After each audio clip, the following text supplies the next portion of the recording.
Let's talk about the labs that you can expect to be done at the beginning of your pregnancy. So the first thing that you're going to notice is we're going to ask for urine when you come in. And there's going to be a couple things we're going to do with that urine. First thing is we're going to check a pregnancy test. And you're going to say, well, why are you checking a pregnancy test? I just told you I'm pregnant. Believe it or not, at least once or twice a month we get women coming in swearing they're pregnant with negative pregnancy tests. It's always a little uncomfortable trying to explain that to people, but we always do that before we start the whole pregnancy routine. We'll also be doing a urinalysis, and most importantly we're going to be checking for protein in your urine and also glucose. Now the truth is, at the beginning of the pregnancy that's less important. But there's a thing called preeclampsia, which we'll talk about in great detail, but one of the signs of that is protein in the urine. And so that's a screening thing we're going to be doing. Each time you come in, we're going to be asking for some urine and checking for protein to make sure that that's not developing. We'll also be checking for glucose, basically sugar in your urine, and that can be a sign of diabetes. Some women do develop diabetes in pregnancy, and so it's something we're going to be keeping an eye out for. And in fact, when you're 28 weeks or thereabouts, we'll be doing a formal diabetes screening test. And for some people that are higher at risk, we may even do that earlier. So that's what we're going to be doing with your urine. And the last thing we're going to do is we're going to send a sample of your urine to the lab to do a urine culture. We're going to make sure that there isn't an infection in your urine. Now the truth is, we're not so much looking for an infection, because you can probably tell us if you have a urine infection. We're looking really for what's called asymptomatic bacteriuria, which really means that you have bacteria in your urine that's not really causing you problems. Now if you weren't pregnant, we wouldn't even do anything with this. But we know that in pregnant women that have bacteria in their urine, even if it's not causing them problems, they have about a 25% chance of developing a kidney infection later in pregnancy, and that can make you very, very sick. So we'll look for that, and if you do come back with bacteria in your urine, we'll tell you that you have a urine infection, and we'll ask you to take antibiotics. Now, of course, we'll make sure that we choose antibiotics that are safe for you and your baby, so don't you worry about that. Then we're also going to be doing a Pap smear, and we're going to be doing cultures of your cervix.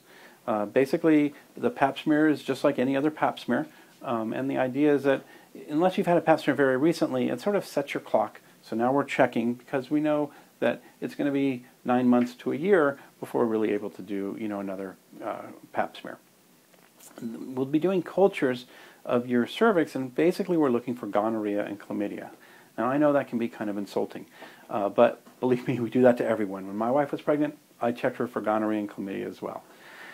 You'll find that we're going to check you for all these things that we wouldn't normally do if you just came in for your annual exam. And the reason is there are things that we can find in either your cervix or your blood or your body that really may not cause you any problems, but potentially could be very, very dangerous for the baby. And all these things, if we find out about it, we can fix them or make them go away so that when the baby does come, it won't affect the baby at all. It's really important to do all this stuff.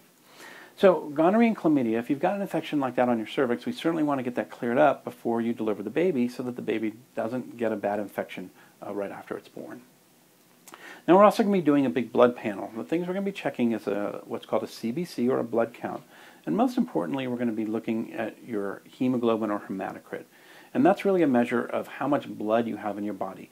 And what people think about, if it's low, that's called anemia. You've probably heard of that. Now it's very common to develop anemia in pregnancy. And so if you have anemia, we know in pregnancy it's most likely to get worse. And so we want to give you some iron pills to help your body make more blood cells and fix the anemia before you deliver the baby. Because what we know is that when you deliver, you are going to lose a little bit of blood, and so we want to make sure your tank is full before you lose that blood. And so that's the reason that we're checking for anemia.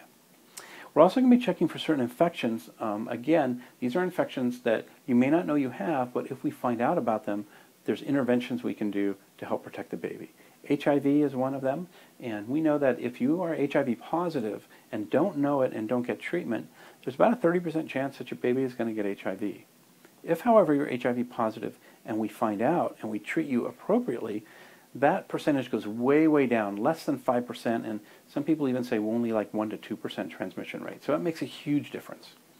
We're also going to be screening you for hepatitis, and again, there's things that we can do to protect the baby if you have hepatitis B, for instance, and we'll be screening you for syphilis as well. Syphilis is an interesting one because just being pregnant sometimes can give you a false positive syphilis result. So sometimes that initial syphilis screen comes back positive, but there's a secondary screen we can do to make sure it's not a false positive. So don't be scared if the doctor tells you, well, your initial test was positive, but we did a second test and it turned out to be a false positive. Sometimes just some of the hormones in pregnancy can interfere with that test, so don't let that freak you out. So we'll check you for those infections, for anemia. We'll do the Pap smear and the cultures and make sure that everything looks fine.